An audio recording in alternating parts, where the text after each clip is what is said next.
Wow. We've been sleeping our mattresses. Hey y'all, Billy from Perma Pastures Farm, and as you can tell, I'm not at Perma Pastures Farm. I'm with, well, I guess everybody knows who she is. Maybe you ought to be introduced to who I am. Come on. Everybody knows who you are. I don't know that. At least you should. I met her, what was it, last weekend, right? Yep. At the Back to the Land Festival. And we got another festival coming on here in a couple of days. So if you're watching this, you got to know that we're going to be teaching a class, myself and Michelle, and somebody else is going to be there, I think. I'm coming on Friday. She's coming on Friday. So that's going to be at SOE, the compound. We have the Self-Reliance Festival, but before that, on Friday, you can still get some tickets if you want it. Meet her. I'm basically the backup dancer. Michelle's going to be basically talking about the course. But that course is going to be, you're getting a 2-for-1. You're going to get the swale. In addition to that, you're also going to figure out how to plant a guild. Guild is like the fingers of your hand. She's coming out to maybe learn about a couple of things that she may not know about. We're going to be implementing some of this stuff on the farm, so it's going to be good to get some hands-on, eyes-on experience on what y'all are doing over there. If you don't know, that's what we want to be doing here. That's right. And we were just walking through we're going through her property, and I just kind of spit out a bunch of stuff and to see whether or not it works. But before we get into any of that, I want to really talk to you about the inspiration that you've been. I know this is embarrassing because anytime anybody says, Billy, you changed my life, that's a hard thing to hear. And what do you say to that? You're like, I don't know. But I told you. It's a good thing to hear. It's a very flattering thing to hear. But it's just like, but also, what do you do with that? Because, like, I mean, I've been told my whole life to be humble. And I think as Christians, we're called to be humble too. So, like, what do I do with, like, something like that? But I will say that some people have told me that, you know, I've been an inspiration or whatever to them before. And, like, it's not like I would discount that or say that it's not valuable. But the things that you told me instantly brought me to tears because you showed me like what you meant by that, and that actually means so much to me. Yeah, it is. I mean, folks, if you haven't checked her out, I guess I should tell everybody who you are because they probably don't know yet. This is Ann of all trades. I've been a fan for years, mostly because of what you did for my wife. You kind of blazed the path out there for a lot of people. The spoon carving you see William do, this is who he learned it from. The welding you saw Michelle do, she made that sheep tractor, episode 100 or video 100. This is who inspired it. So you need to check her out because she's doing astonishing things. And I just got to know, because you are kind of a leader. Every time I put my hand up here, I'm expecting to get Kentucky Fried. I mean, if anyone else is farming, they understand unfinished projects, and this is one of them. This would probably be the single most useful thing for me to finish, and yet, am I able to do it? Absolutely not. That's one of the realities of it. But I got to say, what brought you to this work? I mean, you've inspired people in my family, and frankly, I've been inspired too. In fact, for all you Nimrods out there that have watched her videos and you put on, well, hey, little lady, blah, blah, blah. She's a real deal. And getting to walk around here and seeing the cows over there, the things you got going on here, the school you're kicking off, I got to know where it all began. I mean, clearly, when you were getting your guidance counseling from early on, I mean, was there any part in there that says, I'm going to be an Ann of all trades? What got you to this? What brought you here? My parents are missionaries. I grew up living mostly abroad. I always wanted to have an animal friend because I've had a very lonely childhood. I always, my friends were animals, but we could never have animals because we were always traveling and we were never in one place long enough to do that. So I always said as a 5-year-old, if I ever live in America, I'm going to have a farm. Well, 10 years ago, my best friend turned into my husband and he trapped me in America. So I told him, well, shoot, you took that half of the deal. Now we're getting a farm. So he said, even in our marriage counseling, I'm never going to get any goats. And I would love for everyone to see what's happening in the background of that right now, because Adam of no trades is now a goat farmer, ladies and gentlemen. But really it was that I wanted to have animals. And the funny thing is, I never even really questioned it. So it wasn't that like it was some plan that I had. It was just, well, I'm living in America, so I'm going to have a farm. And that, now look what you've done. Yeah, but you started out, you were in the Pacific Northwest, and that's where I think everybody kind of got to know who you were. You have a pretty loyal and strong following. And what brought you to here to Tennessee, though? I mean, you were out there, you were doing incredible things. That's where we discovered you. And here you are, and I'm doing something of a consultation out here for you. Yeah. What made you come to Tennessee? Well, therein lies a very funny and very long tale that I'm sure no one wants to stick around long enough to listen to. But really, I spent much of my young life feeling less than, feeling stupid, feeling incapable. I have several learning disabilities, so in like school and book learning was always very difficult for me. But I've always been very good at hands-on stuff, and I love doing projects with other people. So my grandfather was a huge inspiration to get into woodworking because he had this shop where he had the tools and the know-how to make anything happen. And so when I was then stuck in America and like starting my first garden beds and, you know, getting my illegal chickens and all of those gateway drugs that lead us to continue growing and growing, literally and figuratively, I started woodworking because I built those raised beds, and then I was like, I could build a few more things. Then I got interested in welding because of all the other things that I could fix there. Then I got interested in blacksmithing because then I could actually make the tools that would do the things the way that I wanted them to do them. I got into fixing old cars because we're broke and I needed to fix things instead of pay other people to do it. Then of course I got an antique car that I wanted to work. It was just like one thing after another. But ultimately, about 6 years ago, I came to Tennessee for a chair making class, and I fell in love with the people and the place. And my mentor now, Greg Pennington, he's taught me how to make Windsor chairs. He taught me a lot about brain woodworking. He lives here in Tennessee. And on that first trip, I said, someday I'm going to live in Tennessee. I'm going to be your neighbor. And Adam hates cats. We got cool cats behind us. He's really doing some kitten wrangling. Oh, right Michelle now. will take care of that cat for you. There you go. She was helping me do that earlier too. But anyway, so I knew Tennessee's on the future docket. So a couple years ago, I told Adam, "Hey, I'm moving to Tennessee. Would you like to come?" And we came down. You won't have a problem with it. Yeah, just like the goats. Yeah. But no, we came down for a visit, and we bought a house during that visit because we were like, this is where we're meant to be. And I have so much stuff that we're never moving again. So this is where we're gonna be. Yeah, right there with you. Look, I know we have a lot more things to do, folks. We're actually going to rub a dub and sit down and grub here before too long.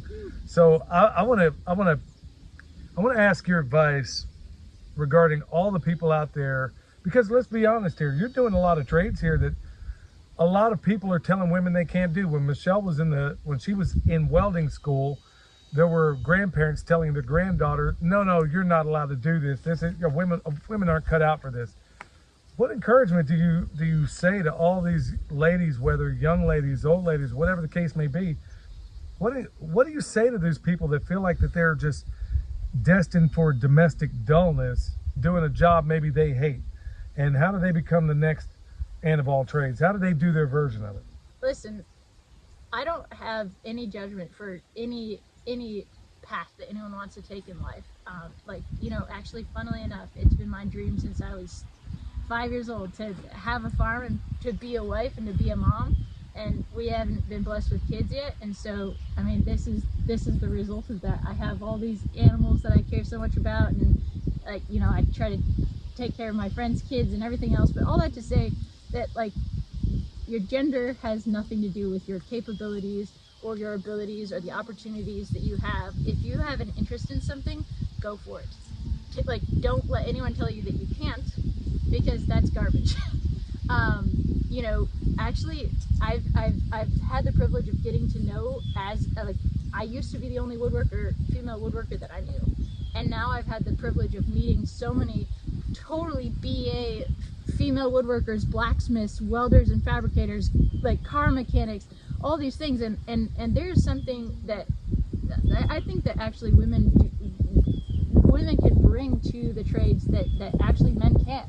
Like, some of the ways that I'll think about designing a piece of furniture will be completely different and nonsensical to many of my male counterparts, but like, I am physically strong for my size.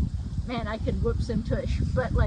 But you don't even have to be physically strong. So you can learn about simple machines, how to use leverage to your advantage. There's so many things that you can do that don't even involve strength. I do a lot of stuff with hand tools, and a lot of people think, oh man, that must be so much harder than machines. But really, if you learn your medium and you learn the tools and the materials that you have available and learn how to manipulate things to your advantage, like a lot of the things that I do with hand tools are actually safer, faster, more efficient, less effort involved than setting up the jigs for a machine. So and we're getting so off track, which is my specialty, by the way. I think that's great. I mean, you're showing that there's more than one way to skin a cat. I guess at the end of the day, anybody that's using leverage in the terms of oh, you're a woman, or you're the wrong color, or those whatever people are using to say that you can't do something, I think to a certain extent, I know in my own experience that I've used it as leverage, just like you just described a moment ago. You're telling me I can't do this because historically somebody like me hasn't done it before. Well, the history book ain't done being written. Yeah. And you've written a few pages out of it that I think everybody would benefit from. Yeah, I think too, even if there's... That's called an amen, y'all. Yeah. Another thing is that if you see something that you want to do and you don't feel like you can do it, look for someone who is doing it, because one of the most powerful things that is available to us is the me too. Seeing someone else who looks like you doing the thing that you want to do is possibly one of the most powerful things that you can do. We got to find the people that look like us that are doing that thing, and if there aren't any, then we're the first. Then we just choose to be the first one, and we bust through all the glass ceilings or all the walls and all the doors that are standing in our way. All about that. But at the end of the day, I see more people more prone to want to teach today, and they're not even caring what you look like or what your gender may be. In fact, I've seen it like when I became a butcher. There was nobody that looked like me in that trade, nobody, and I did everything I could to get myself in the front door. That's a whole story unto itself. But these days, I think because I am such a novelty that people are like, hey, or maybe you might be too, like, hey, I've never seen a guy like you want to do it or learn what I'm doing. Yeah. Okay, you know what, I'll take you under my wing. Or maybe, hey, I've never seen a lady do this before, and they may say the very same thing.